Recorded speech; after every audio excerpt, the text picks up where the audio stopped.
Llegamos hoy, amigo oyente, una vez más a este libro de Proverbios y vamos a comenzar a considerar el capítulo 17.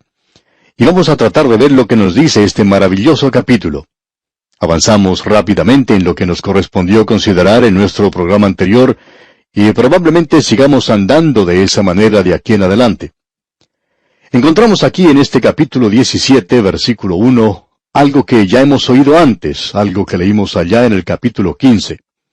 En este versículo primero del capítulo 17 dice, «Mejor es un bocado seco y en paz, que casa de contiendas llena de provisiones». Diríamos que la actividad no siempre demuestra el obrar de Dios. En el día de hoy podemos ver mucha organización y muchas reuniones que tenemos y todas las organizaciones que en realidad están causando, según nuestra opinión, mucha confusión. Y esto causa mucha frustración. Y este proverbio que tenemos ante nosotros es algo hermoso que realmente nos describe las cosas tal cual son. Leamos otra vez este versículo 1. «Mejor es un bocado seco y en paz, que casa de contiendas llena de provisiones». Esto nos recuerda a Elías. Usted recordará que él se encontraba ante el rey Acab y ante Jezabel, y había muchas cosas que estaban sucediendo en ese lugar. En realidad las cosas que estaban pasando eran religiosas, pero nada de eso en realidad pertenecía a Dios. Así es que Elías se presenta ante el rey y le dice, «No va a llover hasta que yo diga, y no tengo ganas de decir que llueva». Y él salió de ante la presencia del rey y se fue. Ahora, ¿a dónde se fue él de ese lugar? Él salió de la presencia del rey y se dirigió hacia el arroyo de Kerit. Y pasó allí un buen período de tiempo. Dios lo estaba instruyendo a él en ese desierto. Mejor es un bocado seco y en paz. Dios sacó a Moisés del palacio de Faraón, y eso también allí era un lugar de mucha actividad, y nuevamente había religión en ese lugar. Pero Dios lo sacó de allí y lo llevó al desierto de Madián, y Dios le tuvo que enseñar algunas cosas allí en ese lugar. Y esto nos recuerda que en cierta ocasión, una señora tenía visitas en su casa, y al entrar su hijo joven, le indicó que se quitara su sombrero.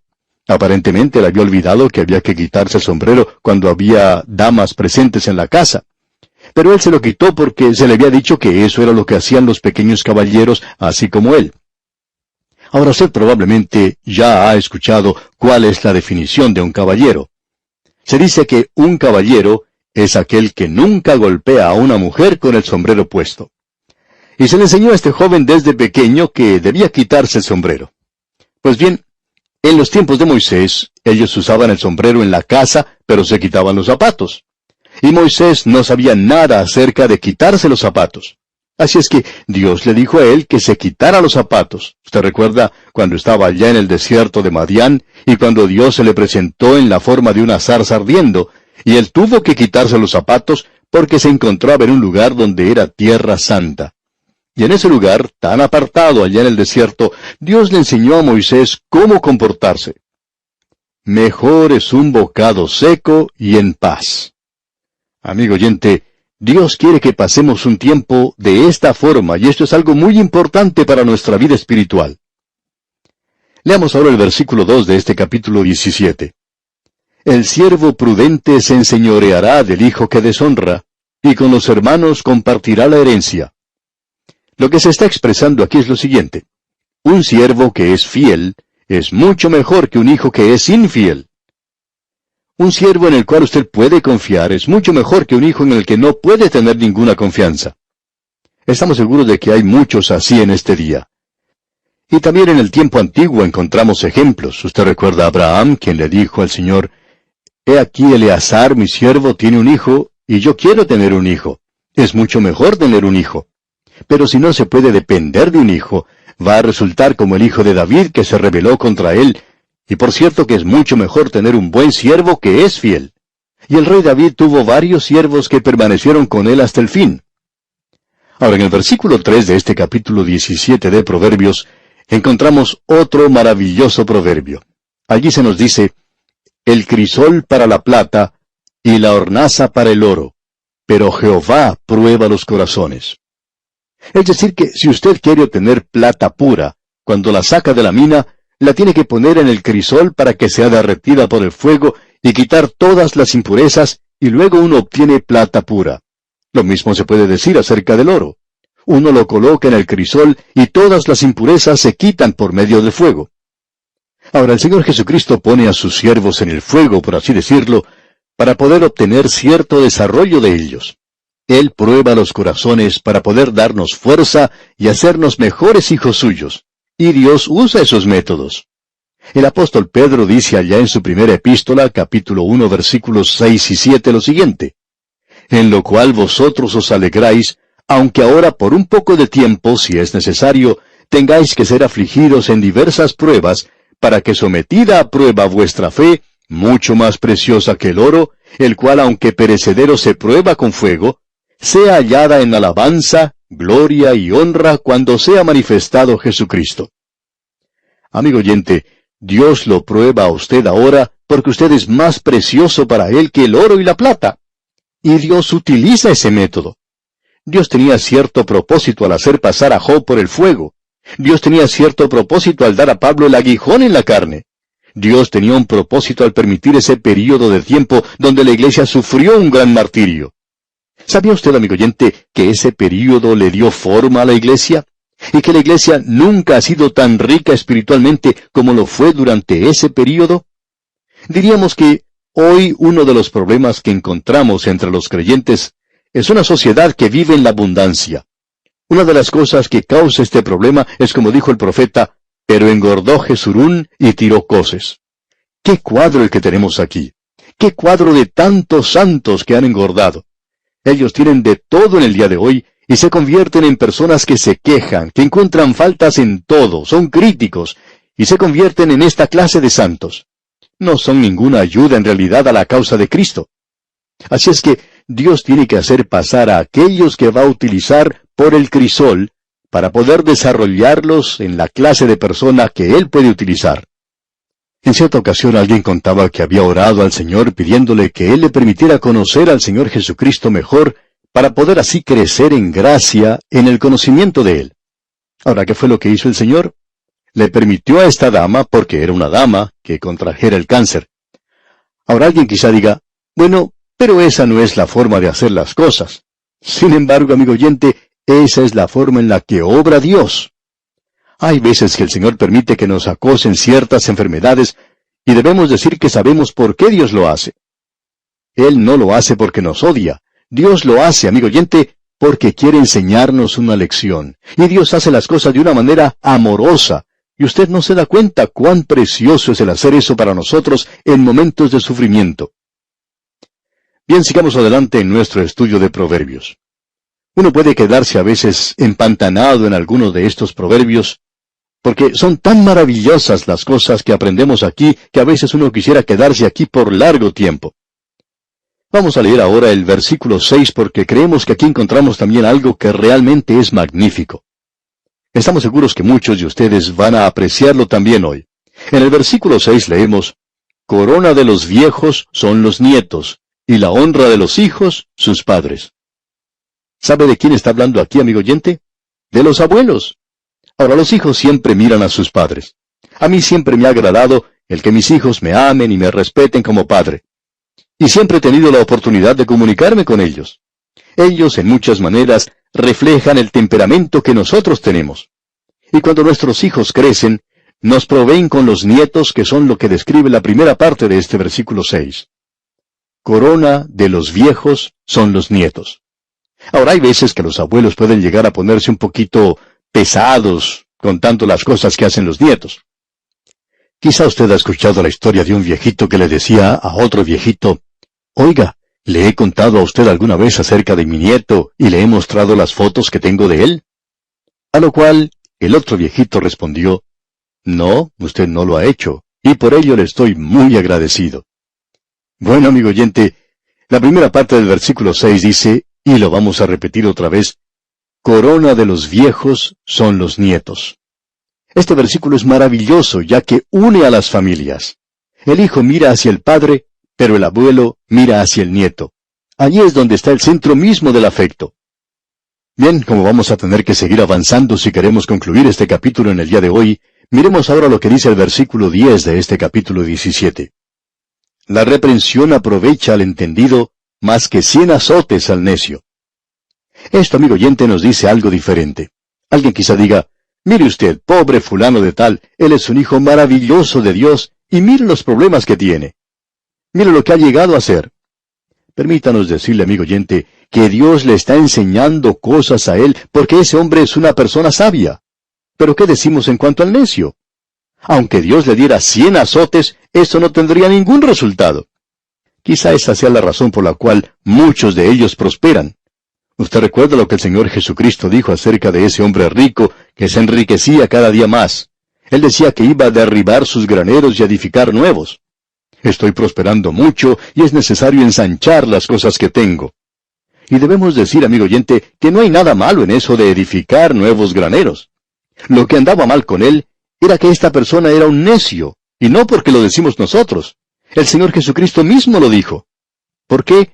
Porque este hombre no estaba haciendo nada acerca de la eternidad. No se estaba preocupando por su alma. Y si el Señor lo hubiera castigado un poco más, eso no hubiera sido suficiente para él. Durante el período de la gran tribulación, ese sufrimiento y juicio tremendo por el cual tiene que pasar el mundo, mucha gente sufrirá tanto que se morderán su propia lengua. Pero, ¿cree usted que acudirán a Dios? No, amigo oyente. Esta gente no va a volverse a Dios. ¿Por qué? Bueno, 100 azotes no le aprovechan para nada al necio. Es por eso que decimos una y otra vez que hay algo malo en cuanto a la filosofía de las prisiones en el día de hoy. Las prisiones no han sido establecidas con el propósito de desarrollar los hombres y de hacerlos regresar a la sociedad. Eso quizá tenga cierto lugar, pero ese no es el propósito central de una prisión. El propósito es el del castigo. Ahora, tampoco es el de la disciplina. La disciplina es para los niños, para su propio hijo, pero el castigo es para aquellos que han cometido un crimen. Nosotros tenemos una noción equivocada en cuanto a esto en el día de hoy. Pero bien, sigamos adelante. Destaquemos algunos versículos que son importantes. Pasemos ahora al versículo 16. ¿De qué sirve el precio en la mano del necio para comprar sabiduría, no teniendo entendimiento? Hay muchos jóvenes estudiantes que van a la universidad simplemente porque sus padres tienen dinero. Y la verdad es que nunca deberían haber ido a la universidad, ya que su corazón no está en esas cosas. No teniendo entendimiento, dice aquí. No es que estos jóvenes no sean capaces de aprobar esos cursos, sino que no quieren hacerlo. Y no estamos de acuerdo nuevamente, y vemos que estamos haciendo eso muy a menudo en el día de hoy, con la filosofía de que todos deberían tener una educación universitaria. Creemos que es bueno que cada persona tenga acceso a una educación universitaria, pero no creemos que todos deban ser forzados a hacerlo, porque hay muchos de ellos que no tienen la capacidad, no tienen interés en hacerlo. Ellos no lo quieren y francamente hablando, no lo van a utilizar en su vida. Así es que esto no les va a brindar a ellos ningún beneficio. Esto no tiene nada que ver con los ricos o con los pobres. Creemos que cada muchacho pobre que quiere tener una educación universitaria, bueno, se le debería abrir las puertas para que lo hiciera. Hay muchos muchachos pobres que fueron ayudados por otras personas para que recibieran la educación que buscaban. Y si no fuera por personas como esas, pues hay muchos que nunca llegarían a obtener la educación que desean. Pero de la misma manera opinamos que hay muchos jóvenes ricos que deberían estar haciendo otras cosas. Y nosotros no vamos a sugerir lo que deberían hacer, porque esto es otro asunto completamente diferente. Notemos ahora lo que dice aquí el versículo 17 de este capítulo 17 de Proverbios que estamos considerando. En todo tiempo ama el amigo, y es como un hermano en tiempo de angustia. ¿Y en qué personaje bíblico piensa usted cuando lee un versículo como este? En Jonatán, ¿no le parece? David tenía un maravilloso amigo en Jonatán. En todo tiempo ama el amigo. No solo cuando está interpretando música en el palacio, sino cuando él se encontraba afuera, huyendo de Saúl, el padre de Jonatán. Aún entonces, él fue amigo de David. Jonatán le amaba. Y qué cosa más maravillosa poder tener un amigo así. Y amigo oyente, si él no le ama a usted siempre, si su amigo no le ama todo el tiempo, entonces no es su amigo. Por cierto que nos sentimos frustrados en la vida cuando encontramos que alguien que ha dicho amarnos, cuando las cosas no están saliendo bien, uno descubre que eso no es una realidad. Resultaron ser un Judas Iscariote más bien, o un Absalón, y uno se da cuenta que estos lo traicionan a uno. Pero este es un proverbio maravilloso. Ahora, pasando al versículo 21 de este capítulo 17, leemos: El que engendra al insensato, para su tristeza lo engendra, y el padre del necio no se alegrará. Eso es muy interesante. Nuevamente volvemos a esto. Ha sido repetido en diferentes maneras a través de Proverbios. Aquel padre que tiene un hijo que está progresando mucho, pues siempre habla de ese hijo. Pero si el muchacho no ha resultado muy bueno, entonces ni se lo menciona. Y ahora el versículo 22 dice: El corazón alegre constituye buen remedio, mas el espíritu triste seca los huesos. Hay muchas personas que están enfermas en el día de hoy, y es una enfermedad, podríamos decir, del corazón.